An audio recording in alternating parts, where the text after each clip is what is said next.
Good morning, I'm WaywornWyrm, and welcome to my channel. And welcome to A Study in Scarlet, Chapter 5, Our Advertisement Brings a Visitor. Our morning's exertions had been too much for my weak health, and I was tired out in the afternoon. After Holmes's departure for the concert, I lay upon the sofa and endeavored to get a couple of hours' sleep. It was a useless attempt. My mind was too much excited by all that had occurred, and the strangest fancies and surmises crowded into it. Every time I closed my eyes, I saw before me the distorted, baboon-like countenance of the murdered man. So sinister was the impression which that face had produced upon me that I found it difficult to feel anything but gratitude for him who had removed its owner from the world. If ever human features bespoke vice of most malignant type, they were certainly those of Enoch J. Drebber of Cleveland. Still, I recognized that justice must be done, and that the depravity of the victim was no condonement in the eyes of the law. The more I thought of it, the more extraordinary did my companion's hypothesis that the man had been poisoned appear. I remembered how he sniffed his lips, and had no doubt that he had detected something which had given rise to the idea. Then, again, if not poison, what had caused the man's death, since there was neither wound nor marks of strangulation? But, on the other hand, whose blood was that which lay so thickly upon the floor? There were no signs of a struggle, nor had the victim any weapon with which he might have wounded an antagonist. As long as all these questions were unsolved, I felt that sleep would be no easy matter, either for Holmes or myself. His quiet, self-confident manner convinced me that he had already formed a theory which explained all the facts, though what it was I could not for an instant conjecture. He was very late in returning, so late that I knew the concert could not have detained him all the time. Dinner was on the table before he appeared. "It was magnificent," he said as he took his seat. "Do you remember what Darwin says about music?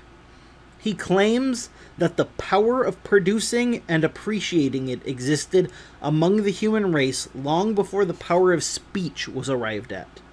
Perhaps that is why we are so subtly influenced by it. There are vague memories in our souls of those misty centuries when the world was in its childhood." "That's a rather broad idea," I remarked. "One's ideas must be as broad as nature, if they are to interpret nature," he answered.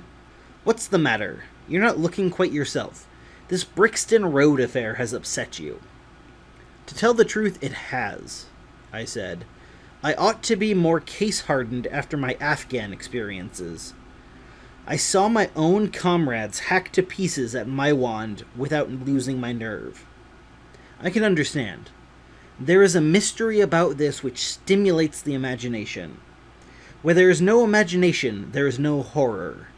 Have you seen the evening paper?" "No." "It gives a fairly good account of the affair. It does not mention the fact that when the man was raised up, a woman's wedding ring fell upon the floor. It is just as well it does not." "Why?" "Look at this advertisement," he answered. "I had one sent to every paper this morning immediately after the affair." He threw the paper across to me, and I glanced at the place indicated. It was the first announcement in the Found column. "In Brixton Road this morning," it ran, "a plain gold wedding ring found in the roadway between the White Hart Tavern and Holland Grove. Apply Dr. Watson, 221B Baker Street, between 8 and 9 this evening." "Excuse my using your name," he said. "If I used my own, some of those dunderheads would recognize it and want to meddle in the affair." "That is all right," I answered.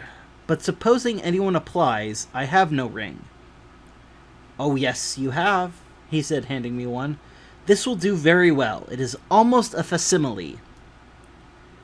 "And who do you expect will answer this advertisement?" "Why, the man in the brown coat, our florid friend with the square toes. If he does not come himself, he will send an accomplice. Would he not consider it as too dangerous? Not at all. If my view of the case is correct, and I have every reason to believe it is, this man would rather risk anything than lose the ring. According to my notion, he dropped it while stooping over Drebber's body, and did not miss it at the time. After leaving the house, he discovered his loss and hurried back, but found the police already in possession, owing to his own folly in leaving the candle burning. He had to pretend to be drunk in order to allay the suspicions which might have been aroused by his appearance at the gate. Now put yourself in that man's place. On thinking the matter over, it must have occurred to him that it was possible he had lost the ring in the road after leaving the house. What would he do then? He would eagerly look out for the evening papers in hope of seeing it among the articles found. His eye, of course, would light upon this. He would be overjoyed. Why should he fear a trap? There would be no reason in his eyes why the finding of the ring should be connected with the murder. He will come. He will come. You shall see him within an hour. And then? I asked. Oh, you can leave me to deal with him. Have you any arms? I have my old service revolver and a few cartridges. You had better clean it and load it. He will be a desperate man, and though I shall take him unawares, it is as well to be ready for anything. I went to my bedroom and followed his advice. When I returned with the pistol, the table had been cleared, and Holmes was engaged in his favorite occupation of scraping upon his violin. The plot thickens, he said, as I entered. I just had an answer to my American telegram. My view of the case is the correct one. And that is? I asked eagerly. My fiddle would be the better for new strings, he remarked. Put your pistol in your pocket. When the fellow comes, speak to him in an ordinary way. Leave the rest to me. Don't frighten him by looking at him too hard. It's 8 o'clock now, I said, glancing at my watch. Yes, he'll probably be here in a few minutes. Open the door slightly. That will do. Now put the key on the inside. Thank you. This is a queer old book I picked up at a stall yesterday. De Jura Intelligentis, published in Latin at Liege in the Lowlands in 1642. Charles's head was still firm on his shoulders when this little brown-backed volume was struck off. Who is the printer? Philippe de Croix, whoever he may have been. On the flyleaf, in very faded ink, is written Ex Libris Golemi White. I wonder who William White was. Some pragmatical 17th century lawyer, I suppose. His writing has a legal twist about it. Here comes our man, I think. As he spoke, there was a sharp ring at the bell. Sherlock Holmes rose softly and moved his chair in the direction of the door. We heard the servant pass along the hall, and the sharp click of the latch as she opened it. "Does Dr. Watson live here?" asked a clear but rather harsh voice. We could not hear the servant's reply, but the door closed, and someone began to ascend the stairs. The footfall was an uncertain and shuffling one. A look of surprise passed over the face of my companion as he listened to it. It came slowly along the passage, and there was a feeble tap at the door. "Come in!" I cried. At my summons, instead of the man of violence whom we expected, a very old and wrinkled woman hobbled into the apartment. She appeared to be dazzled by the sudden blaze of light, and after dropping a curtsy, she stood blinking at us with her bleared eyes and fumbling in her pocket with nervous, shaky fingers. I glanced at my companion, and his face had assumed such a disconsolate expression that it was all I could do to keep my countenance. The old crone drew out an evening paper and pointed at our advertisement. "It's this as has brought me, good gentlemen," she said, dropping another curtsy. A gold wedding ring in the Brixton Road. It belongs to my girl Sally. who was married only this time 12 month, which her husband is a steward upon a union boat. And what he'd say if he comes home and found her without her ring is more than I can think, he being short enough at the best of times, but more especially when he has the drink. If it please you, he went to the circus last night along with... Is that her ring? I asked. The Lord be thanked, cried the old woman. Sally will be a glad woman this night. That's the ring. And what may your address be? I inquired, taking up a pencil. 13 Duncan Street, Houndsditch, a weary way from here. The Brixton Road doesn't lie between any circus and Houndsditch, said Sherlock Holmes sharply. The old woman faced round and looked keenly at him from her little red-rimmed eyes. The gentleman asked me for my address, she said. Sally lives in lodgings at 3 Mayfield Place, Peckham. And your name is? My name is Sawyer. Hers is Dennis, which Tom Dennis married her. And a smart, clean lad, too, as long as he's at sea. And no steward in the company more thought of. But when on shore, what with the women and what with liquor shops...